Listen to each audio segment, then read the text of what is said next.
meron kayong solidong ebidensya, konkretong dokumento to prove Laila de Lima's guilt, kahit nag-retract yan, hindi yan, babaliwalain yan. Eh, ang problema kasi, kung talagang wala, ang nangyari kasi dito, kung makapapansin nyo, yung mga ebidensya dito, puro bibig. Puro intriga.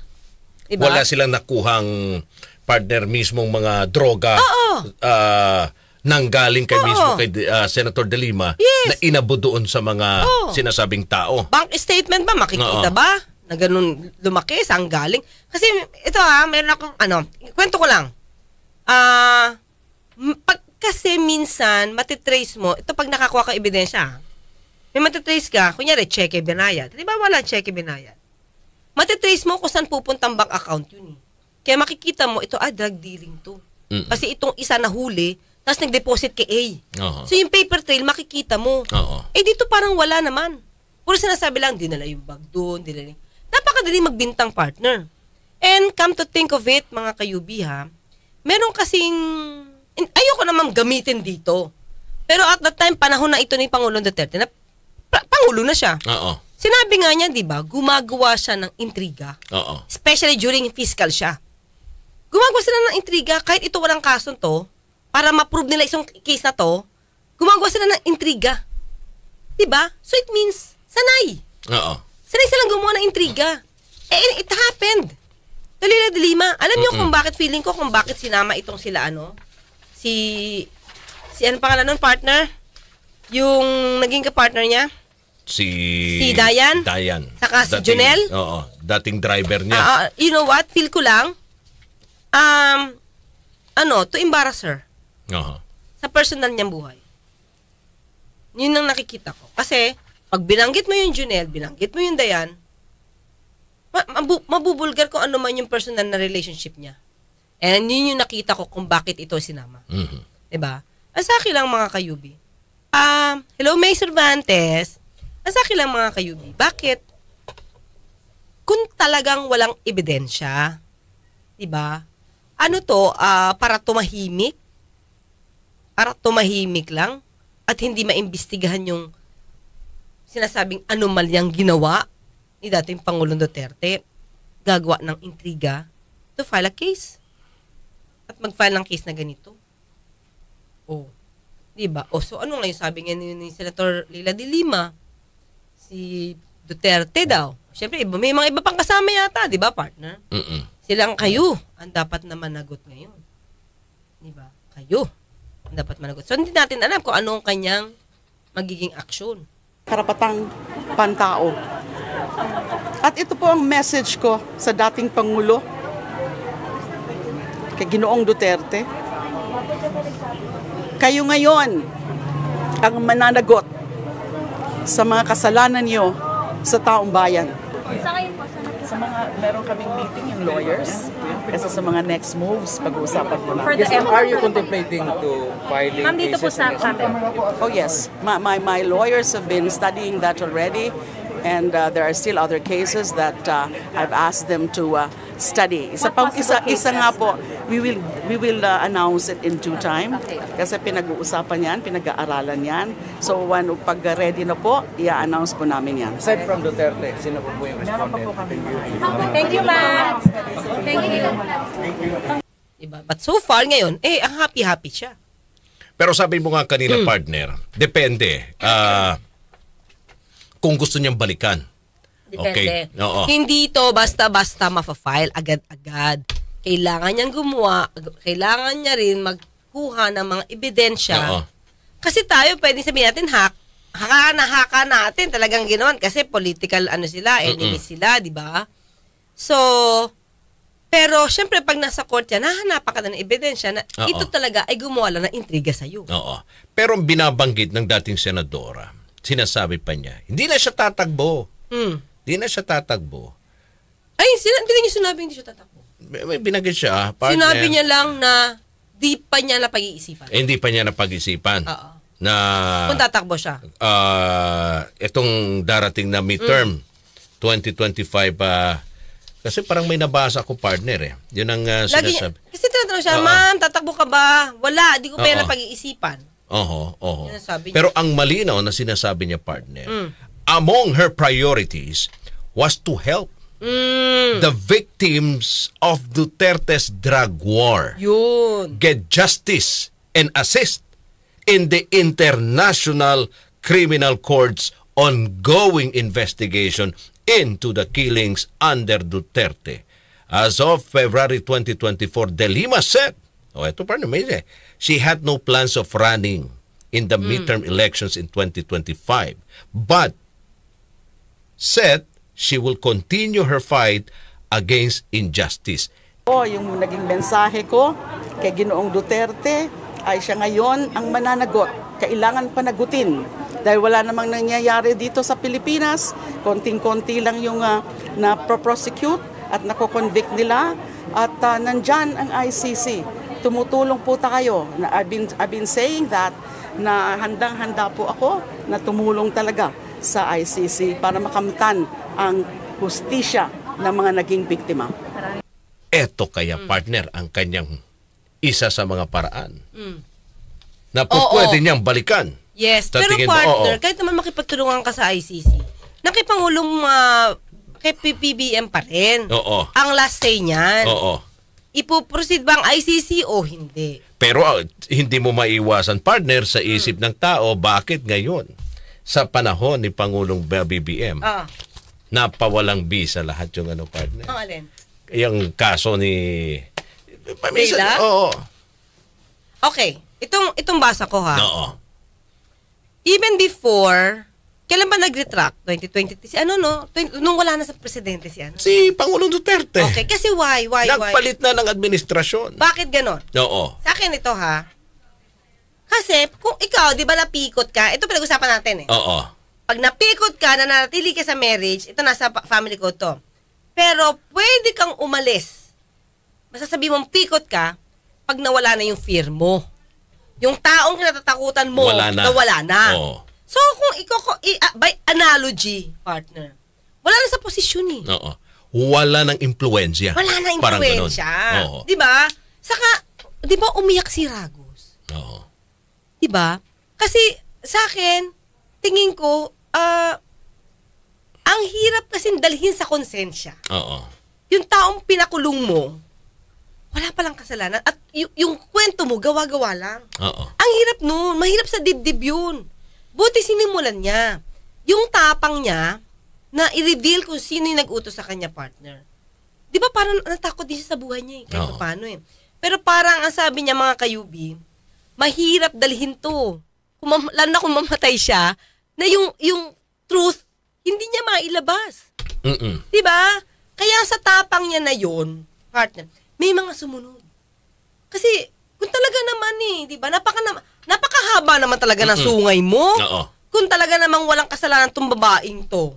Ang nangyari lang is kinokontra ka, tapos pakukulong mo, gagawin mo ng kwento, ipapahiya mo yung pagkababae niya. Ang sama na talaga ng ugali mo, partner. Pero, well, eto partner bilang isang abogada, magaling na abogada, partner. Gusto ko lang kunin yung personal na mo, partner, no? Opinion mo sa justice system ng ating bansa. Dito sa sitwasyon. Sa panahon ngayon? Oo. Ngayon? Oo. Dito sa case ni De Lima? Senator De Lima. Ako, mas naging mas nawalan ng obstruction. Oo. Mas nawalan ng Bakit? tinik. Oo. Parang they can decide based sa facts. Hindi dahil may mananakot Oo. or may mag-influence. Yun yung nakikita ko. Diba? Kasi, sa akin sa 30 na witnesses para mag-retract at sabihin ko ano talaga yung nangyari, parang mahirap na ma-influensyahan yun. Diba? Sa kanila galing yung voluntaryo yun. Diba? Sa akin, yung nakikita ko, ayoko sabihin justice system ng buong bansa. Although lawyer ako, syempre, dapat, pa rin ako, justice pa rin ang iniisip ko. Pero, ano bang reality? May reality tayo eh. Kung ano ba nangyayari sa justice system? Diba? Simulan mo pa lang sa pulis. Hindi lahat fair. Diba? Hindi lahat fair. Oh, pero this time, itong nakita ko, tingin ko, nung nag-judge, yung 2021 nga, partner na nag-dismiss, medyo matapang pa to, panahon pa to ni Digo. Oh, diba? Oh, ito ha, mga kayubi, sige, i-analyze natin. Ang sabi, ini-influensyahan daw ito ni FL. May nadinig akong ganun yung decision. Pero acquittal, first acquittal niya, February 2021 Wala pang FL. Bakit na-dismiss? Yun, di ba, by analogy, paano may influensyahan ang decision ng Branch 205 na ginak yung one of the 3 cases, February 2021, si Pangulong Duterte pa. So, wala pang FL. So, how can we say na na-influensya na-influensyahan? 2020. Oh. Yun lang, di ba? Eh, syempre, kinakabit dito to prove na yung pagbibintang kay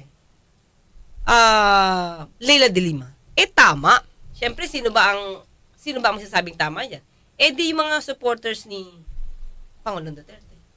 Sasabihin niya na, tama yan, may gumamit lang influensya. But, think. Kasi ito yung records tayo ang dapat magtanong, mag-isip. Bakit siya na-dismiss? Bakit may nag-retract? Diba? Tapos 2021, may na-dismiss ng isang case. May influence ba yun? Oo. Yung PBBM, FL? Wala akong nakikita. Sabi ni, ito tanong ng isang kayubi natin, si Manuel Rojas. Oh, ganda ng name. Manuel Rojas. How about yung mga senators na sumang-ayon sa pagkakulong kay Senator de Lima? Dapat. Diba? Tama. Sino ba yung mga kayubi? Kasi ito naman nakita ko ibang hearing, pero hindi ko na matandaan kung sino ba yung mga nagtatawa-tawa pa. Yung mga congressman partner. Congressman ba? Oo. Yung mga di ba congressman. pinagtawanan pa nila si binibiro-biro. Ano na yung mangyayari doon sabi kasi in aid of legislation yun, partner. Ano ba nagawa nila? Batas doon. Ano bang nagawa may nila? nagawa bang batas? Diba? Kumpleto na tayo sa halos sa drugs case. Siguro, ang pwede na mabago dyan, kung nangyayari, ang dealing na is digital. Bago na yan, diba? Mga digital na yan. Pero, katulad ngayon, diba? May mga dealer, mga kayubi, rider. Diba? Rider ang nagdi-deliver.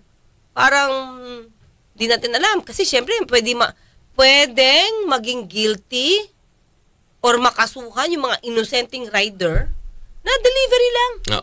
Ayun, dapat medyo aralin na batas yan. Kasi, anong dapat gawin? Di ba? Kasi minsan pag nagpapadeliver, di mo naman binubuksan, partner.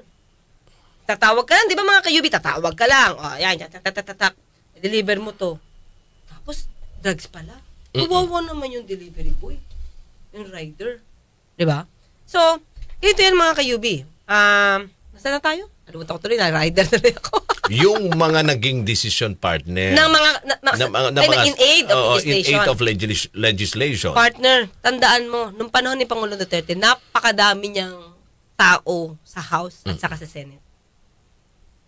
So, kung anong iutos nun, anong ibasbas nun, yun ang gagawin ng mga congressmen. Alam mo, ang nakikita rito, partner, ng isang simpleng Pilipino, ang mga salitang panapanahon lang yan. Diba? Hindi maiwasan yan.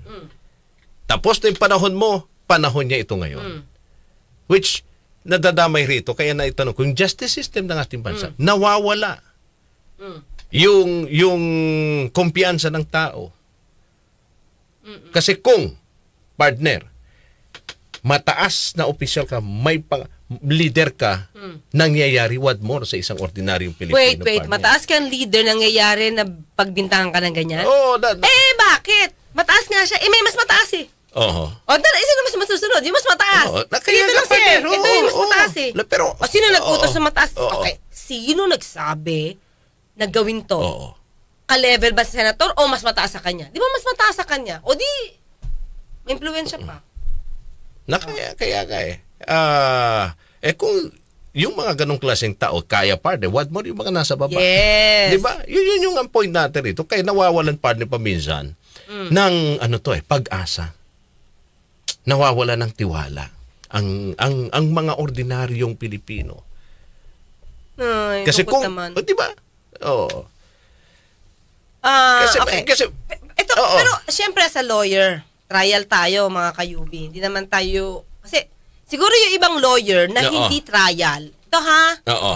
yung mga lawyers na hindi nagtatrial, hindi nila ito, yung impact Oo. ng decision ng judge, di yan masyadong nararamdaman.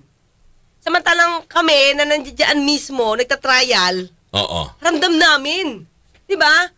Parang ano to ang lakas nung kalaban ko Mhm. Ito ba ano to? Ito ba hawak ng relihiyon? Bakit ang lakas nito? Ito ba hawak ng kilalang firm? Bakit ang lakas nito? Minsan matatakot ka na makalaban yung mga nasa firm na malalaki. Oo. Kasi minsan ang utak mo, di ko to kaya. Ang lakas ng influence ito. May ganun thinking na sana mawala. Sana mawala. Diba? Pero ito, yung kay Senator De Lima, tingin ko yung tinik talaga nawala. Kaya naging malaya sa pag-decide. Nawala yung tinik.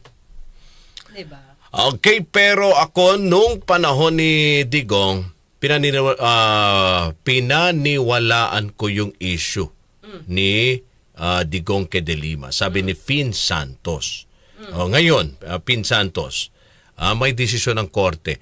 Ano na ang iyong Sabi naman niya noon. noon, kaya nga partner, pinaniwalaan daw niya. Ako partner, mga kayubi ako at that time, syempre siguro, iba kasi yung paano makiramdam yung ordinaryong tao saka lawyer. Oo. Ako, kasi syempre hanapan ko, nasan yung ebidensya, maliban sa bibig, maliban sa salita, maliban sa kwento. Diba? Ang hirap kasing paniwalaan na puro kwento lang, dinala yung papel doon, dinala yung bag doon, dinala yung pera doon, So wala mapakitang ibang ebidensya maliban sa kwento, intriga. So, pero syempre, kapag nanonood ka nito, mga kayubi, isa siyang malaking drama Oo. At that time, talagang pakikinggan mo, pero ang mas masakit doon, mga kayubi, siguro ang mas masakit maliban sa pagkakakulong ni Leila De Lima, mas masakit yung sinira nila yung pagkababae ng tao. Diba? Yung dignidad. Yung dignidad. Wala naman tayong magagawa kung meron silang nagmahal siya. Personal na yun. Issue ba yun? Kaya lang, syempre, meron siyang kung may nilabag bang batas. Diba? Ito yan, mga kayubi, ito lang sa atin, Kung may nilabag man siyang batas. Halimbawa, ibang tao to, may isang babae na in love sa may asawa. Kung yung asawa ng lalaki hindi nagdidemanda, wala tayong pakialam dun. Bakit? Kasi yung pwede lang magsampa ng concubinage, yung asawa. Tayo na meron, wala tayong karapatan dun. So kung hindi nagsasampa, kung meron mang asawa, yung naging boyfriend ng babae, wala tayong pakialam dun. So di nyo dapat yung pinanghihimasukan. Di nga yung dapat nasama sa hearing. Pero sinama ito para mapahiya siya. May mga taong ganun pakialamero partner May, Kasi, alam mo, kung sa barangay nga lang ang daming marites at mga pakialamero partner. kasi yung partner, yun ang masarap Oo. pagpiestahan Oo. ng mga talagang marites. Correct. Diba? Kaya nga may mga program tayo dito, puro marites. Love affair, love affair. Di ba patok? Kasi may marites Diba? Ay, sabi ni Maylin, gumagana ang justice system in the right time. Pag di mo kalaban ang gobyerno, yun. Pag hindi mo kalaban ang gobyerno, sang-ayon sa'yo. Yung batas, ganun ba yun? Naku, sad naman. Ay. Alam mo na, okay, siguro ito yan, mga kayubi. Siyempre, mahirap ako hindi maniwala sa justice system. I'm part of it. Diba? So, kung hindi na ako maniniwala sa sistema, dapat din ako naglo-lawyer. Oo. Pero, since nandito tayo, UB, dapat tayo maniwala na may hustisya.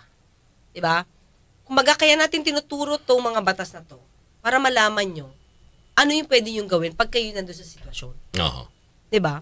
Kasi kahit sabihin natin na madali tayo sa baba, kausap, malakas sa baba, hanggang Supreme Court naman yan Nilaban pa naman tayo hanggang Supreme Court. At tulad dito, di ba? Siguro ito, timing lang, partner. Kasi kung ito, na desisyonan panahon ni Pangulong Duterte, baka guilty yan. Mhm. Pero anyway, sabi ko nga yung 2021 pala na-dismiss siya eh. Acquitted pala siya ng 2021. So, di natin masabi, partner. Kaya nga mga kayubi, ang dami mga motions for inhibition dito. Tinanggal si ganyan, inhibit si ganyan. Kasi, karapatan mo yun eh. Kung may nararamdaman ka dito kay Judge A, na mukhang may kumausap, di ba? At nararamdaman mo, hindi ka pantay. Di ba? Hindi mo siya talaga i-inhibit. Ilagay mo lang yung ground. Oo. Pero itong kaso ni Senator De Lima, partner, tama ba? Parang halos buong termino ni... Oo. Wala pa yata siyang 1 year eh. Oo. Paano at that time, partner?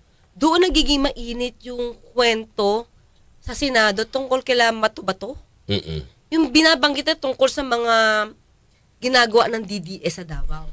So, para mapigil, maputol, o di kulong yung gumagawa, yung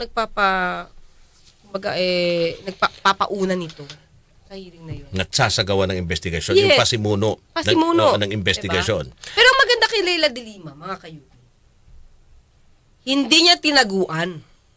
Nagpa-aresto siya.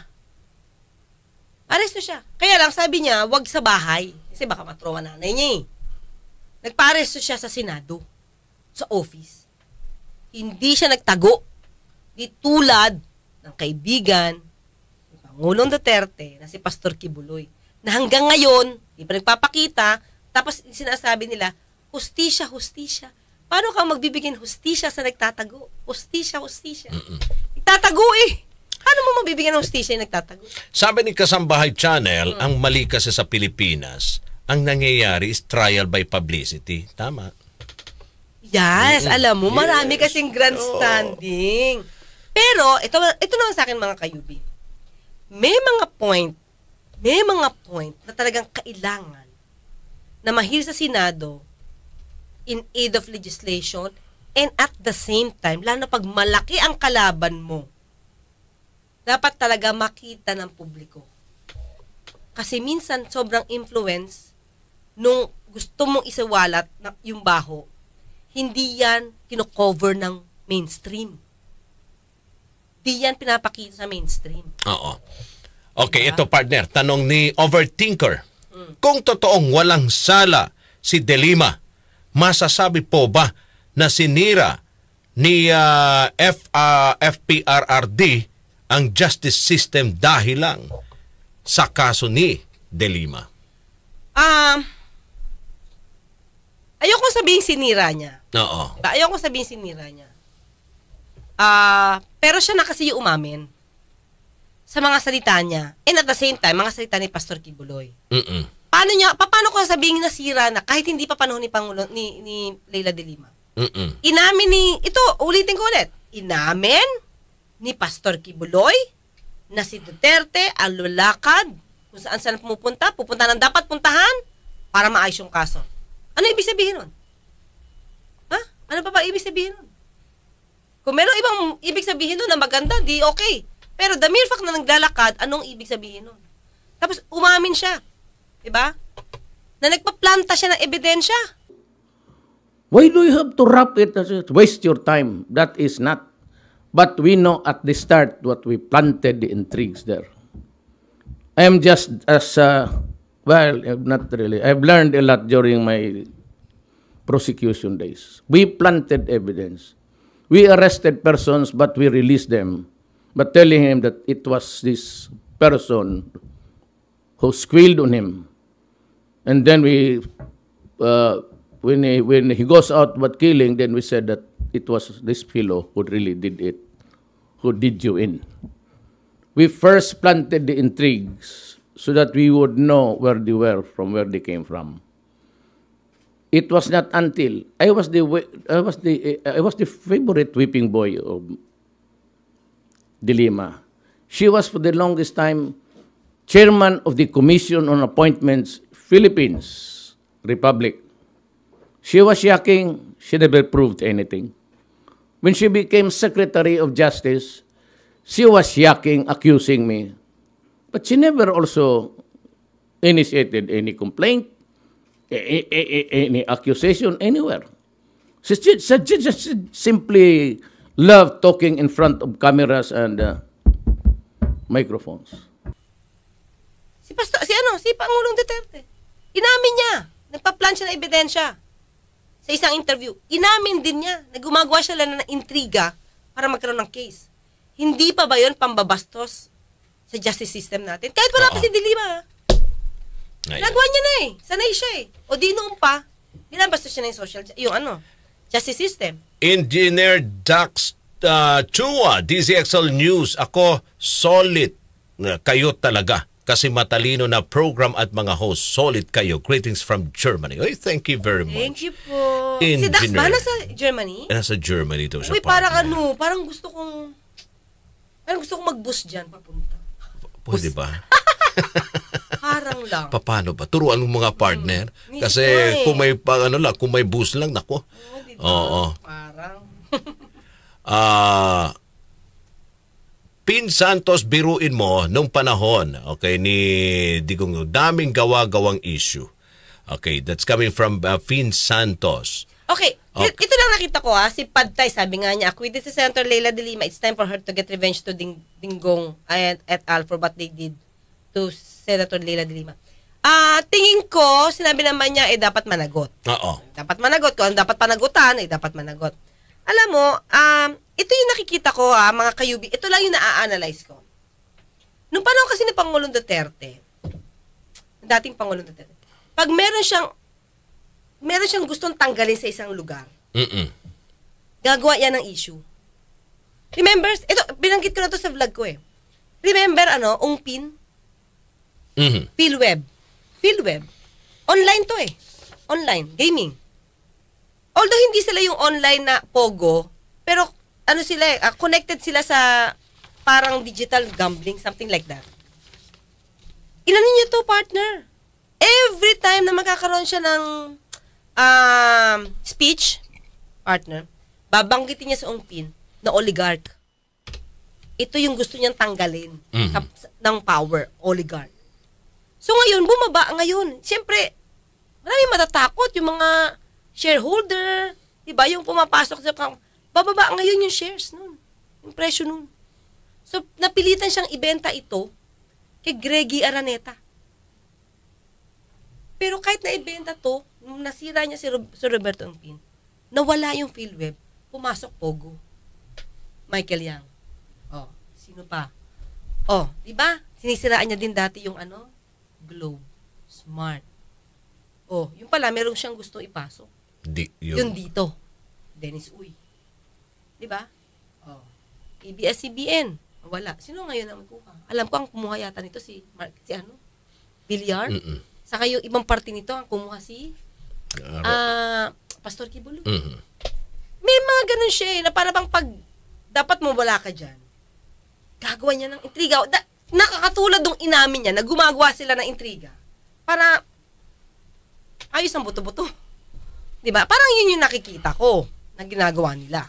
Arnel Romasanta, good evening po there, Kayubi. Attorney Clarence Serra, the truth is always prevail. That's why Senator De Lima is strong. Karma is on to the third and the followers who prosecute Senator De Lima. Okay, that's coming from Arnel Romansada. Sabi naman rito ni Bear, may nabasa ako kanina rito. Sabi pa niya, kaming mga DDS, ayaw namin kay De Lima. Okay lang naman kung ayaw. Okay lang naman. Kasi message kanina. Meron yan mga kayubi. Wala tayong power para hindi nyo mahalin si Pangulong Duterte. Oo. Diba? Pero, hindi naman dapat gumawa ng kaso para lang maiangat yung isa. Iba kasi yun eh. Kung ayaw nyo kay De Lima, di okay. Diba? Pero sana, wag naman yung below the belt. Oo. Yun lang yun. Sabi naman ni Apo Lakay, may hustisya nga attorney, pero minsan nabababoy po ng ilan. Should I agree? Oo. Ayoko naman ng shortcut the process, mga ka-UB. Dapat lagi pa rin proseso. Call 45, justice for all. So sad, mabagal ang sistema sa Pilipinas. I agree. Well, I agree. Senator Alam mo- De Lima lang, ilang taon yon. Hindi kasi ganito kasi ka-UB eh. Oo. Ganito nangyayari. Especially ito, ang dami mga witnesses. So may mga iba-ibang abogado. So, halimbawa lang mga ka-UB, 5 kaming lawyers. May kaso kami na hinahawakan sa Sandigan Bayan. Diba? So si lawyer A, pwede sa ganitong hearing. Si lawyer B, hindi pwede. Si lawyer C, hindi pwede. Si lawyer D, pwede. So, magtatagpo sila dapat doon sa lahat ng dates na pwede sila. Kaya, bumabagal. Diba? Isa yun isang parte. Oo. So, hindi ko alam kung paano mapapadala. Kasi pag nanonood tayo ng pelikula sa US, parang ang bilis eh. Para ilang oras lang, maghihintay, magre-recess sila, tapos balik ulit sa hearing. Parang sa atin hindi nangyayari yun eh. Ba't ganon? Katulad namin, kanina, buti na lang natawag kami mga ka-UB. Tagig. Buti mabilis si judge. Pang 48 kami. Pang 48 case kami. Bakit ganon ka, partner, bakal? Ang daming case, tingin ko, baka kulang ang... Sala. Oo, pwede. Oo. Tapos ang daming may kaso. So, hanggang ngayon, problema pa rin yan. Baka Diba? kulang. Oo. Dati pa yung partner eh. Diba? Well, di ba may ginawa na dyan yung Department of Justice partner para maging mabilis? Parang rolling? Oo. Rolling, parang ano? DOJ? Oo, parang... Minsan sa court kasi Oo. sa court kasi ang ano eh. Sa court nagtatagal. Parang magiging mabilis daw. Yung... Basta may mga ganong ginagawa silang hagbang. Alam Kaugnay ko- sa sobrang bagal, kulang sa sala, alam ko- konti yung mga hurado na meron tayo. Oo. Ito ang nakikita ko, mga kayubiha. Ito ang nakikita ko na pwede sana. Kasi, nung pandemic, nakakapag-hearing kami online. So, pag nakapag-hearing ka online, pwede mong apiran at least 2 at 3. Kasi patawag ka sa ganito ganyan, patawag ka sa ganyan. Kasi nandun ka lang sa bahay mo or sa office mo. Hindi ka na magta-travel. So, ang nangyayari kasi, kapag face-to-face talaga, kung halimbawa, may hearing ako Marikina, partner, hindi ko na ma-attendan yung hearing ko sa Malolos. Kasi nandun ako sa Marikina. Diba? So, tingin ko, sana pwede online, pero dapat malakas yung internet. Lahat ng signal ng court. Kasi doon nagkakaproblema. Minsan, hindi ko madinig. Diba? Ako nasa bahay ako, online ako. Tapos, si fiscal salita, tapos malayo siya sa mic, di ko siya madinig. Oo. So, yun yung dilemma. May problema pa rin. Pero diba? Sa internet. Pero kung maraming mic yan, malakas ang internet, tingin ko baka makatatlo akong hearing sa isang umaga eh. Oo. Di ang dami ko natapos sana. Yun lang. Oo. Sabi, at least now we know that Senator De Lima is more tough compared to Teves, Bantag, and Quiboloy. Ayun, mas Sabi. naging lalaki pa siya sa tapang niya. Diba? Okay, dako. Yung 3,500 viewers natin, paki-like and subscribe ang ating YouTube channel, 64.9. Bakit hindi nyo po isara sa 65,000 yan? Ha? 4.9K na po tayo. Gawin na nating 65 mga kasama ang ating YouTube channel. At syempre, partner, Ang batas with Attorney Claire Castro. Pero yung Let's Clear It with Attorney Claire, meron pa akong binabala kasi dyan. Ang bala ko dyan is more on mga Supreme Court decision na parang drama siya na ilalagay natin doon sa Let's Clear It with Attorney Claire. ayan, abangan nyo po yan. At Okay. binabala ko sana mag-live doon. Kaya nagpapaturo na ako paano mag-live. Iyon. Alright, 3.5K viewers. Tama, Addictus Rex. Kay Tal-Atak, ang dami. Tal-Atak, pasensya. Hindi Ay, ko... wala na si Talata. Ano Oo. ba message ni Talata? Watching from London, thank you for this kind of program. Very informative. Hi to all Kayubi. Sana justice for all, especially the EJKs. EJKKs, yun. Alright. Okay, mag-live daming watching. Konti like, sabi ni Edina Jones. Tama, oo. Ito nakita ko na si Talatak, sabi niya, ang point ni Sir Santon Road, hindi na pastor, ay ang justice system ay hindi fair Yes, and oo. perfect. Talatak? Aamin ba ako? Ayoko. Well, gusto natin marinig yung opinion ninyo. Kaya may mga ganong klase tayong tanong at marinig din natin ang komento ng ating nag-iisang abogada daw. Kasi dito sa naging kaso ni Senator Laila de Lima, of course, nung nag-umpisa ito, partner, sigurado, ang bawat Pilipino may mga opinion rito. Meron silang mga nakikita, pero hindi nila, partner, mailabas ito at masabi hanggat hindi nila, partner, nakikita kung ano ang magiging kahantungan nito. Okay, Kasi wala- ngayon, lumabas na ang desisyon. Wala tayo Oo. mismo doon sa paghihiring eh. Di ba? Kung Exactly. paano bang kikilatin yung ebidensya. Wala tayo doon, mahirap tayo mag-judge at that time. Exact. Nakikinig lang tayo. Oo. Sa kung ano ang magiging partner, desisyon ng korte dyan. Kasi, siyempre, tayo hanggang marites lang tayo. Yes. Oo. Kung ano yung napapakinggan natin. Oo. Syempre at that time, sino bang malakas? Di ba? So, hanggang bukas magkita at magkarinigan tayo. Ako po sa Tony Claire Cas, nagpapalalang, huwag tulugan ang inyong karapatan. At Radyo Man Rod Marcelino, mga kasama,